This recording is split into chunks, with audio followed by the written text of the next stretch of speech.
Morning, मेरा नाम संजीव है और मैं जे टाटा स्पोर्ट्स कॉम्प्लेक्स में एथलेटिक्स कोच हूँ। मेरा आज का सेशन जो है वो warm up and cooling down पे है। तो वार्म अप क्यों इम्पॉर्टेंट है? वार्म अप एक्चुअली सभी स्पोर्टिंग एक्टिविटीज़ के पहले आपको करना चाहिए। वार्म अप जो है वो आपको फिजिकल एक्टिविटीज़ के लिए आपको प्रिपेयर करता है कि आप रेडी हो जाएं उस एक्टिविटी को परफॉर्म करने के लिए बहुत ही इफेक्टिवली एंड एफिशिएंटली।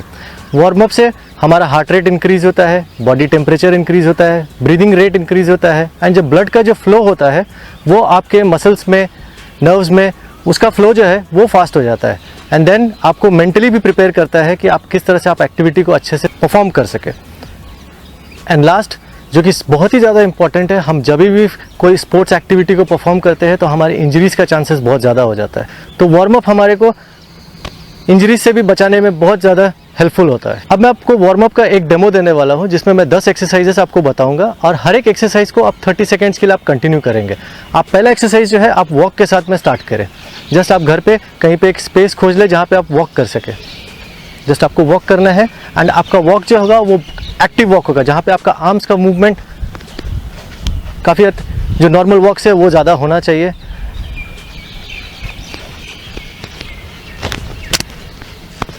फिर आप वॉक करेंगे आर्म्स मूवमेंट के साथ। उसके बाद नेक्स्ट एक्सरसाइज आप हाई नी के साथ में वॉक कीजिए।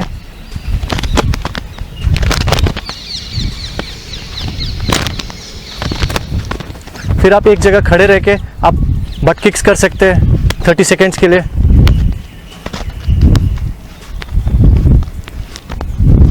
नेक्स्ट एक्सरसाइज हाई नी पुल्स आप कर सकते हैं। इसको आपको कोऑर्डिनेट करना है।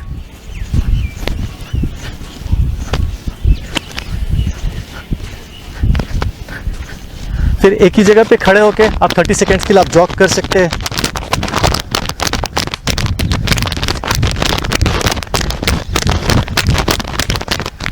Then torso twist,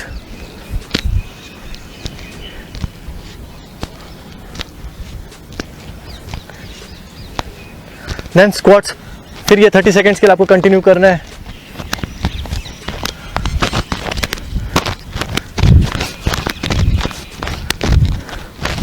then change, legs के मूवमेंट फॉरवर्ड होंगे and try to touch.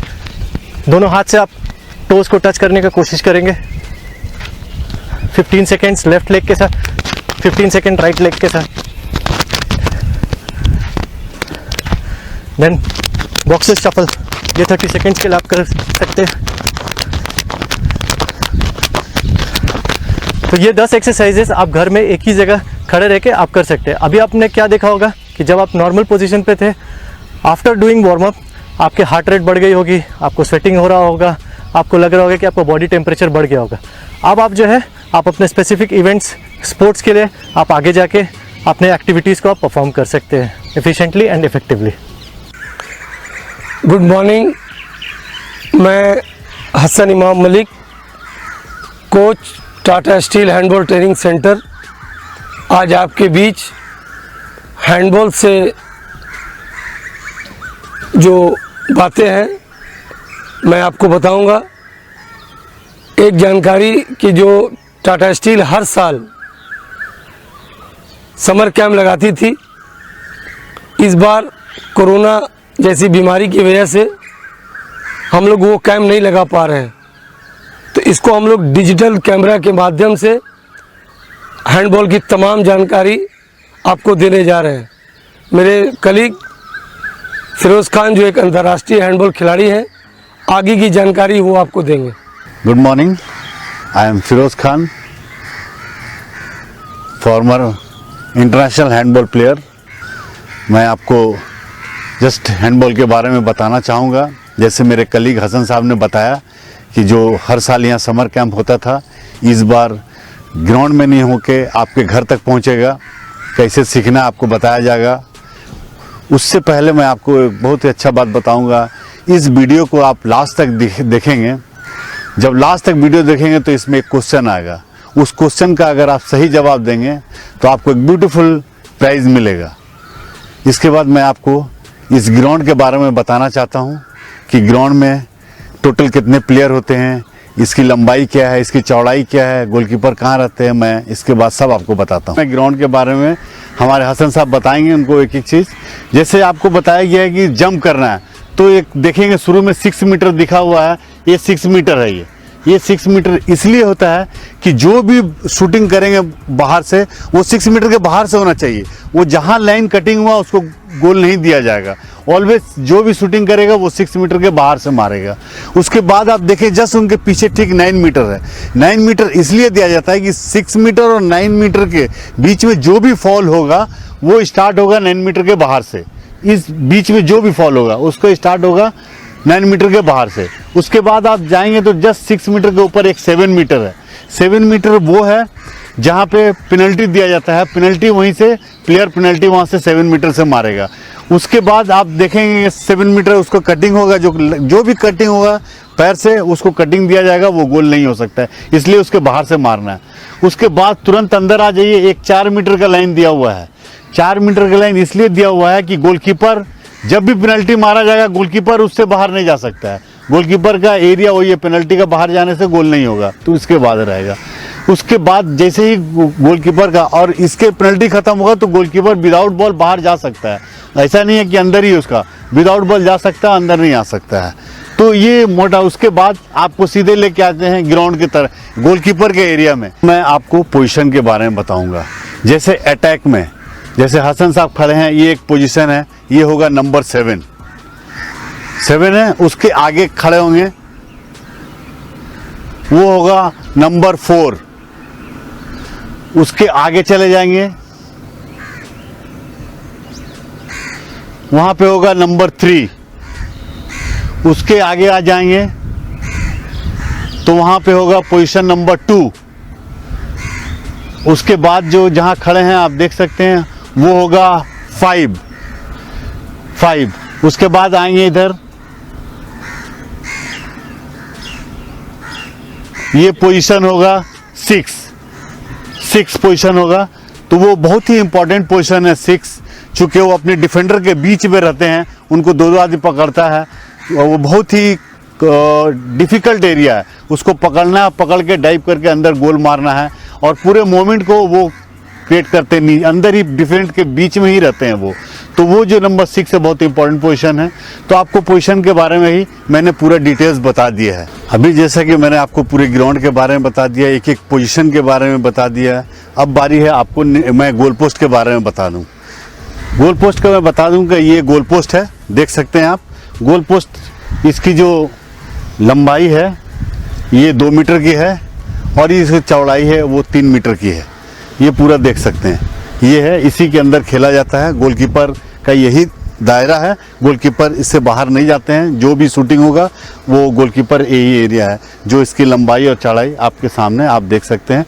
Her position से मारेंगे और गोलकीपर मूवमेंट करते हैं। अगर सपोज 7 से शूटिंग हो रहा है तो 7 पे खड़े होंगे, 2 4 से हो रहा है 4 पे रहेंगे, 3 पे हो रहा है। अपना मोमेंट प्लेयर के बॉल के हिसाब से अपना मोमेंट को चेंज कर सकते हैं। तो ये गोलकीपर एरिया, इसके अंदर अगर जाता है तो रेफरी द्वारा गोल दिया जाएगा। जैसे मेरे कलीग ने सब कुछ आपको बता दिया समर कैंप के बारे में, यहाँ पे कैसे कैसे लगता है, कब है। यहाँ पे हर साल समर कैंप लगता है जिसमें करीब 1000 से 3000 तक बच्चे आते हैं। और पर्टिकुलर हैंडबॉल में अभी यहाँ पे कम से कम 150 बच्चे यहाँ पे ज्वाइन करते हैं। बट इस बार नहीं हो रहा कोरोना की वजह से।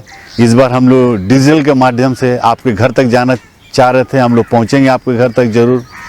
और आपको हम बताना चाहते हैं कि इस ग्राउंड के जैसे हम लोग समर कैंप हर वीक वाइज होते हैं, 20 डेज़ का समर कैंप लगता है, जिसमें बच्चों को एक एक वीक के बारे में बताते हैं। जैसे बच्चे यहाँ पे आए ग्राउंड में आते हैं, उनको खड़ा करा जाता है, उनको सेफ्टी के बारे में एक एक चीज़ बताएंगे हम लोग कि कैसे खड़ा होना है, कैसे डिसिप्लिन है, घर में रहते बड़ों से कैसे बात किया जाता है, एक एक चीज़ उनको बताते हैं। उसके बाद उन बच्चों को फर्स्ट वीक में पूरा वार्म अप कराते हैं। वो लोग को बोलते 10 मिनट का वार्म अप करें, उनको वॉच करते हैं कौन बच्चे इसमें कैपेबल है, कौन बच्चे आगे जा सकते हैं।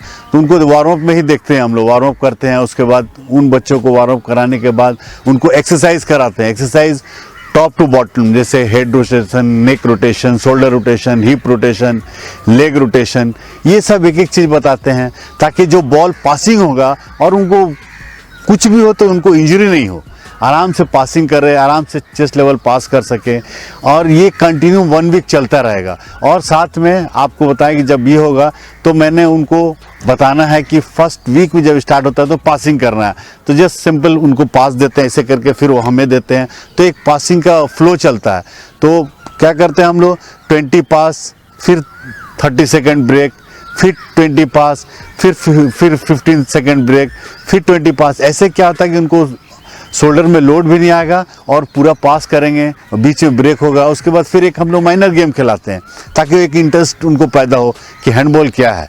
उसके बाद फिर हम लोग नेक्स्ट वीक में जब जाते हैं तो फिर सेम इसको चेंज कर सकते हैं। जैसे 10 मिनट का वार्म अप होता है तो उनको हम लोग 20 मिनट का वार्म अप कर देते हैं। उसके बाद फिर पासिंग जो होता है 20 बॉल करके 10-10 मिनट का 20, उसको हम लोग करके बढ़ा के 30 पासेस करते हैं, 30 पास। उसके बाद हम लोग फिर देखेंगे कि उसको नेक्स्ट वीक में हम लोग ड्रिबलिंग में ले जाते हैं।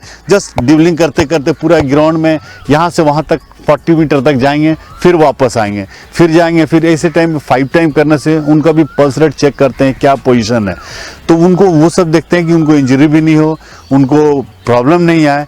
उसके बाद हम लोग जाते हैं 3rd वीक में। 3rd वीक में क्या करते हैं, उनको इसी वीक में दौरान में उनको हैंडबॉल के बारे में भी बताते हैं कि हैंडबॉल कैसे खेलना है, हैंडबॉल में कितने प्लेयर होते हैं, सब वो भी मैं बता दूंगा। और उनको गेम के बारे में भी बताते हैं।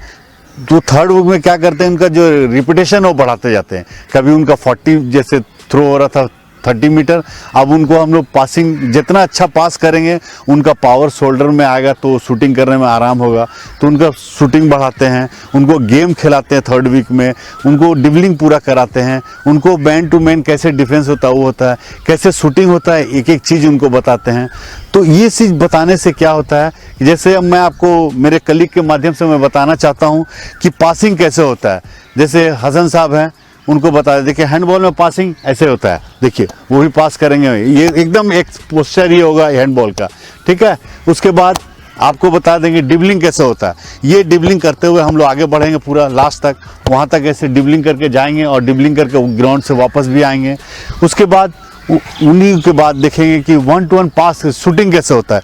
वहाँ ग्राउंड के जो दागी दिया हुआ 6 मीटर का, उसके बाहर देखेंगे कि कैसे शूटिंग होता है। तो इसको हम लोग शूटिंग 1 2 3 जंप करके शूटिंग करते हैं। हसन साहब आपको बताएंगे कैसे शूटिंग करना है। देखिए आपकी शूटिंग कैसे होता है। उसके बाद एक गोलकीपर का पार्ट आएगा कि गोलकीपर कैसे एक्सरसाइज करते हैं।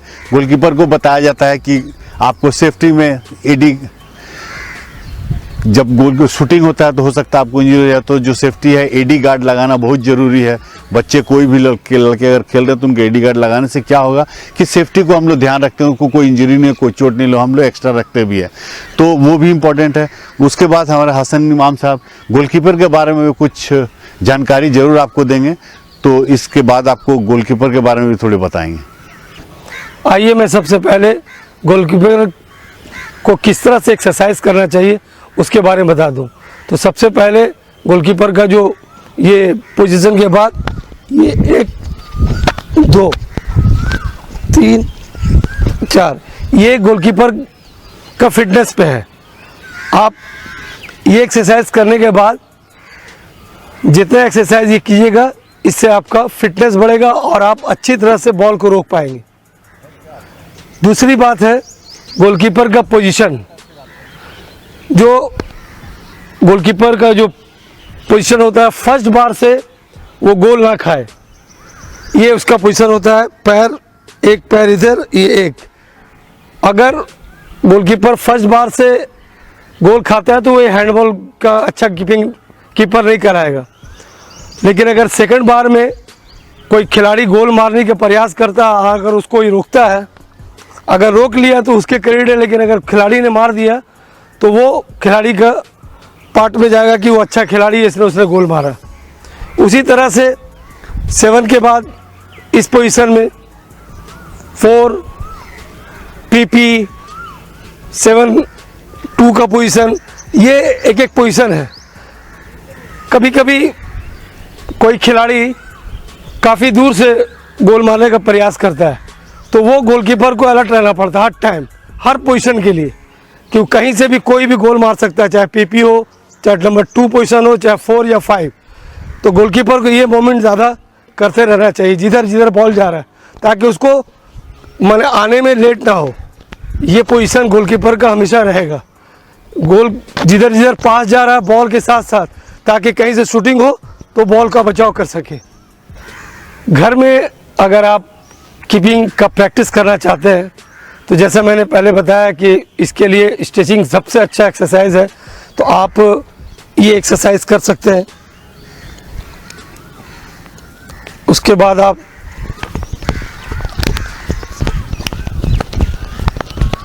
ये एक्सरसाइज है, उसके बाद आप लेट जाइए। लेटने के बाद ये पूरा जितना जो हमारे यंग गोलकीपर होते हैं वो बॉल लेकर के, बॉल दे दो फिरोज, आप फिर बॉल देना। ये हमारे कलीग फिरोज खान है जो हमको एक्सरसाइज कराएंगे। ये जैसे ये फिर कभी कभी हमको पैर के साथ जाना पड़ेगा, ये पैर के साथ। आप ये जो मैंने एक्सरसाइज बताया इसको आप 3 सेट करिए, एक सेट कम से कम 3 बार होना चाहिए, तो उसमें आपको धीरे धीरे इंटरेस्ट आएगा और आपके फिटनेस के हिसाब से आप एक अच्छा गोलकीपर बन सकते हैं। जैसा कि मैंने एक एक चीज़ आपको हैंडबॉल के बारे में बता चुका हूं, अब मैं ऐसे ऐसे चीज़ बताया हूं जो आप घर में आसानी से सीख सकते हैं। ड्रिबलिंग के बारे में आराम से घर में कर सकते हैं। जो पासिंग के बारे में अगर आपके पास कोई पार्टनर नहीं मिलता तो जस्ट एक दीवार होगा, छोटा सा दीवार में मार के, दीवार में मारेंगे रिबॉन आएगा, फिर दीवार में मारेंगे फिर रिबॉन आएगा, ये हो सकता है। ये पासिंग का सबसे अच्छा है। ड्रिबलिंग के लिए अगर आप जहाँ खड़े हैं वहीं पे ड्रिबलिंग, साइड साइड ड्रिबलिंग कर सकते हैं। शूटिंग के लिए जस्ट जहाँ वहीं है वही एक स्टेप किया, जंप करके, जैसे बताया गया कि जंप करके शूटिंग करना है आपको, जस्ट जहाँ खड़े हैं बस वहीं से जंप करके एक प्रैक्टिस होना चाहिए। पासिंग का वहीं। शूटिंग के लिए भी आपको कोई ऐसा जगह नहीं, दीवार में एक टारगेट लगा लिए उसमें करके शूटिंग कर रहे हैं। और इसके बाद मैं बता दूं, ये तो टोटल डिटेल्स आपको बता दिया गया। जैसे हैंडबॉल 2 प्रकार के होते हैं, मेन एंड वोमेन। तो मेन बॉल का जो वजन होता है ये 425 ग्राम से लेके 475 ग्राम, और वोमेन का जो होता है 325 ग्राम से 375 ग्राम इसका वेट होता है। और बहुत ही सिंपल गेम है जो घर में सीख सकते हैं आप। जो यहाँ आते थे समर कैंप में, ये डिजिटल के माध्यम से आपके घर तक जा रहा है, तो मेरा रिक्वेस्ट है कि इसको देखिए और इससे बहुत कुछ आपको हैंडबॉल के बारे में मालूम होगा और हैंडबॉल सीखने का मौका मिलेगा और आपको फिटनेस को करने को भी मौका मिलेगा। फिटनेस भी बहुत इंपॉर्टेंट है, तो आप घर में रह के आप इस माध्यम से आप फिटनेस भी ला सकते हैं और हैंडबॉल के बारे में पूरी जानकारी ले सकते हैं और हैंडबॉल सीख सकते हैं। जैसा कि मैंने शुरू में स्टार्टिंग में आपको बताया था कि इस वीडियो को अगर आप पूरा देखेंगे तो आपको एक क्वेश्चन मिलेगा। अगर उस क्वेश्चन का सही जवाब देंगे तो आपको एक ब्यूटीफुल प्राइज़ मिलेगा। तब वक्त आ गया है आपको क्वेश्चन बताने का। तो मैं बताना चाहता हूं कि जो पोजीशन है 1 से लेके 7 तक, उसमें एक 6 नंबर का पोजीशन है, उसको हैंडबॉल के माध्यम से क्या बोलते हैं। अब आप इस क्वेश्चन का आंसर हमारा जो ईमेल आईडी दिया हुआ है उसमें आप अगर जितना जल्द से जल्द भेजेंगे, अगर आपका पहले आएगा तो आपको, जिसका भी पहले आएगा उसको पहले जवाब प्राइज़ मिलेगा। तो आपसे रिक्वेस्ट है कि इस ईमेल आईडी के द्वारा जल्द से जल्द आंसर को भेजें।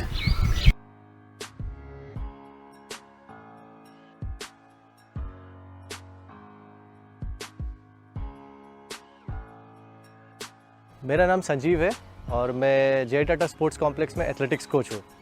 कोई भी स्पोर्टिंग एक्टिविटीज़ से आपको स्टार्ट करने से पहले आपको वार्म अप परफॉर्म करना होता है, बट आप अच्छे वार्म अप करने के बाद में, अच्छे से परफॉर्म करने के बाद में the most important thing is कि आपको कूल डाउन भी अच्छे से करना है। Cooling down just limbering down. आप अपने सारे एक्टिविटीज़ को ख़त्म करने के बाद में आपको जस्ट नॉर्मल वॉक करना है। ईजी जो भी एक्सरसाइजेस आप कर सकते हैं, आर्म रोटेशन, ईजी लाइट, बिल्कुल आपका मूवमेंट्स बिल्कुल भी स्लो होगा। फॉरवर्ड बेंडिंग वॉक करना है, देन अगेन फॉरवर्ड बेंडिंग, फिर थोड़ा सा वॉक करना है। आप ऐसे करके वॉक कर सकते हैं, थोड़ा सा स्लो जॉग कर सकते हैं, वेरी स्लो जॉगिंग, जहाँ पे आपको ऐसा नहीं फील होना चाहिए कि आप कुछ वर्कआउट कर रहे हैं, बिल्कुल स्लो हो जाए। आपको कूलिंग डाउन के टाइम पे आपको जब लगे कि क्या बोलते कहीं पे भी आपको स्टिफनेस आ रहा है, क्वाड्स में आ रहा है, हैम्स में आ रहा है, तो उन्हीं एरियाज़ को फोकस करके आप उनको स्ट्रेच करेंगे। जैसे कि आप कोई भी एक्टिविटीज़ परफॉर्म करते हैं तो आपके मेजर सबसे इंपॉर्टेंट मसल्स ग्रुप्स हैं क्वाड्स एंड हैमस्ट्रिंग, तो किसी भी स्पोर्ट्समैन के लिए वो सबसे ज़्यादा इंपॉर्टेंट। तो आपको डेफिनेटली, ये मेरा पर्सनल एक्सपीरियंस है कि आपको क्वाड्स एंड हैमस्ट्रिंग में डेफिनेटली आपको वो सोरनेस या फिर स्टिफनेस आपको फील होगा। तो मैं आपको सिर्फ बैठकर आपको कुछ फ्यू एक्सरसाइजेस आपको बताऊंगा जो आप कूलिंग डाउन के टाइम पे आप कर सकते हैं। जस्ट आप अभी बैठ जाएंगे, यस, रिलैक्स करना है आपको हैमस्ट्रिंग्स को, then stretch,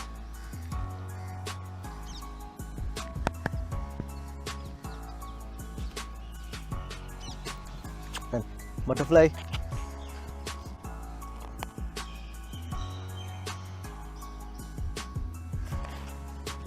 and then sideways, then change, upper body को स्ट्रेच करना है स्लोली,